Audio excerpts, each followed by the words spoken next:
So, hi, welcome to another podcast. Today is April 23rd, and a few things happened in history today. I've been thinking a lot more about that because recently things have been a little strange. Of course, here in China, there's been new outbreaks in Harbin, which we don't hear much about, if at all, on Chinese media, but you can find it on the U.S. press, no problem at all, especially now with the focus on China. There's been a lockdown here in Beijing. Xuanjing neighborhood has been off limits. Leaving Beijing at all, even if you just leave Beijing to go somewhere else in China, returning, you've got 2 weeks of quarantine somewhere at your expense, and then 1 week in home and monitored, which means the health officials will visit you every day for that week. These aren't unusual in terms of the outbreak, and similar things are happening in the U.S. But I guess it seems strange for it to be happening the way it's happening in the U.S. And so I started to reflect on history, and I have never really focused on it, except to try to get things in the right order, because it's very easy to forget that the things like the Vietnam War ended not under Nixon, but actually under Gerald Ford, of course, because of Watergate and whatever else. But today, apparently, William Shakespeare died. At least that's what they think. They're basing it on the fact that he was buried on the 25th, so they're figuring he died somewhere before that. And they're not wrong, I guess. And that's pretty amazing, actually, for a guy who apparently, according to some, never existed. So, according to the news, George Washington in 1789 moved into the first executive mansion with his wife Martha. The executive mansion was the Franklin House in New York. In 1943, John F. Kennedy assumed the command of PT-109. For those of you who don't know, of course, that's where he received his war injuries, and he suffered with them the rest of his life. In 1954, Hank Aaron hit his first career home run. He was with the Milwaukee Braves and hit his first of what ended up being 755 major league home runs. And it was in a game, the first one, against the St. Louis Cardinals. And the Braves won that game 7-5. On April 23rd, 1969, Sirhan Sirhan received the death penalty. But since California had abolished the death penalty, it was commuted to life. 1975, as I mentioned, President Ford announces the end of the Vietnam War. Today, America, he said, can regain the sense of pride that existed before Vietnam, but it cannot be achieved by refighting a war that is finished as far as America is concerned. In 1984, and some of you may remember, the discovery of the AIDS virus. The probable cause of the AIDS virus, according to Dr. Robert Gallo, had been found. It was named HIV in 1987, the virus that caused AIDS. In 1985, what is it about the 80s? In 1985, Coca-Cola introduced New Coke. Not popular at all, as I remember. And in less than 80 days, they had reverted back to the old formula. It was sweeter, apparently. In 1998, James Earl Ray died, Martin Luther King's convicted assassin. And he's insisted he'd been framed. He died in Nashville, Tennessee at the age of 70 in prison. Moving forward quite a bit, in 2005, the first video was uploaded on YouTube.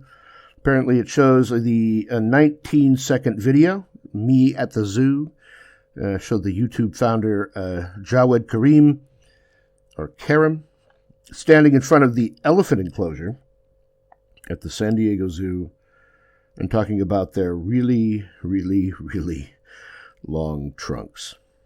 But if you think about it, 2007, Boris Yeltsin died. He was 76 years old.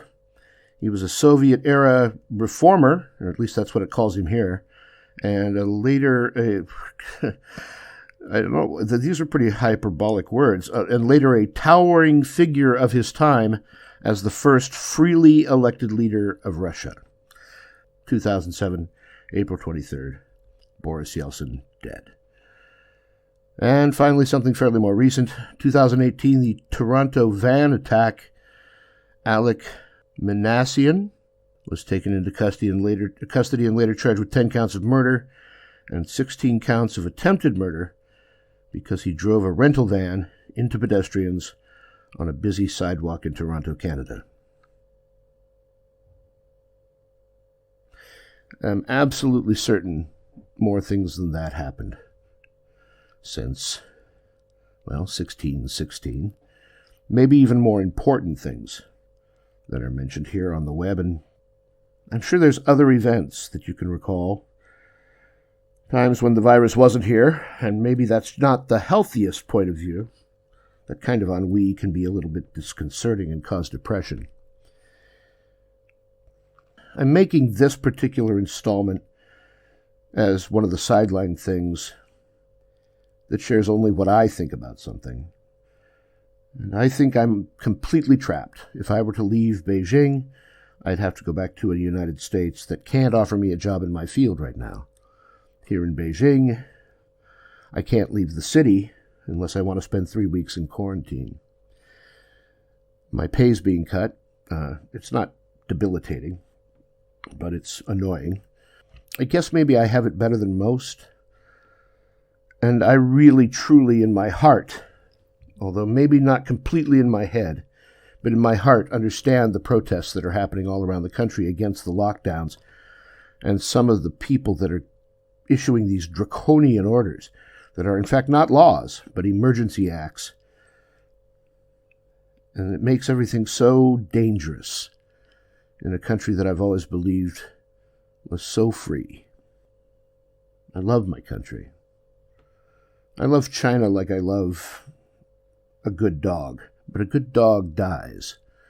China's a country of people at the top and a single-party system controlling everything and aspect of Chinese citizens' lives, from their health care to whether or not they can have more than one child, to whether or not they can say that President Xi looks like Winnie the Pooh, to any kind of criticism of the government at all.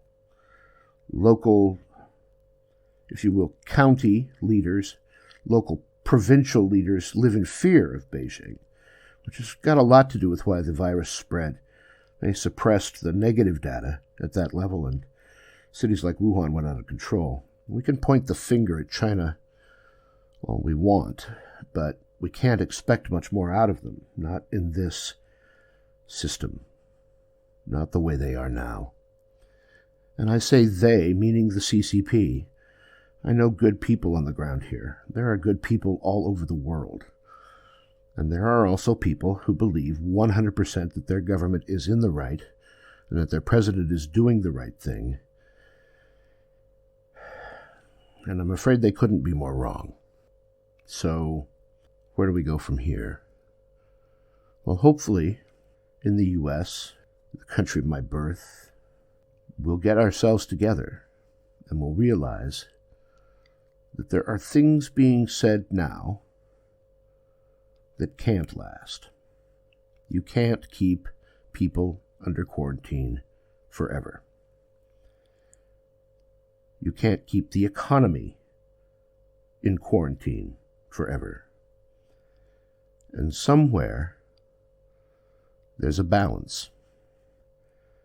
There's talk that this disease is not percentage-wise as deadly, that many more people have had it and recovered, or had it and had no symptoms at all. Many more, as many as 50 times more people than they currently know right now. So testing is going on not for the disease, but for antibodies. I'll be interested to see how that turns out, because if that's the case, then it's time to lift the quarantine. If this thing kills less people than the flu, then we need to back up and put things back in order and stop the politicians from denying us rights and denying us freedom. I'm sure everybody has good intentions, but we all know what good intentions do. And unfortunately, leaders are human. Maybe not unfortunately, but it is unfortunate that because they're human, there's a certain amount of revelry in the responsibility and difficulty and power that, if not checked soon, will turn America into China. They're flying drones in New Jersey that shout, break up that group, go back to your homes, etc. And as I said in a post on Facebook, they're doing it here in China too. So you tell me, is that what we want? I suppose I should have put a warning at the beginning of this video that it's not a very positive one. In general, my outlook is positive. I could see 15, 16 shining faces every day that are just frustrated that they can't go out and play more. So in that way, I guess we're all that way. We want to go out and play more. We want to be free to enjoy what we enjoy and earn a living wage and be happy. Or at least have the right to be happy, even if it never reaches us. The pursuit, if you will, of happiness. I guess I don't have much else to say, because God knows I don't have answers. Not for the world. Maybe even more often not for myself. So how do we act? Well, for now we do what we're told, I guess. There's not a lot as individuals we can do. However, the stories that I will share from now on are from points in history and stories of hope. There's plenty of them out there. You have to dig them out of the press. You have to dig them out of anecdotal friends of friends, but they're out there. People doing good things.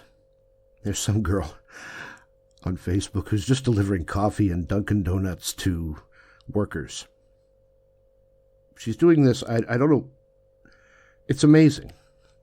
It's a wonderful post, and she's sharing that with people, and people are responding to it. I've said it before, and I'll say it now again. Remember to always be courageous and kind. So for now, this is Mike Rice in Beijing, China. Fengtai District, Puhangyu subway stop. 2 minutes from work. Be safe, and we'll see you again next time.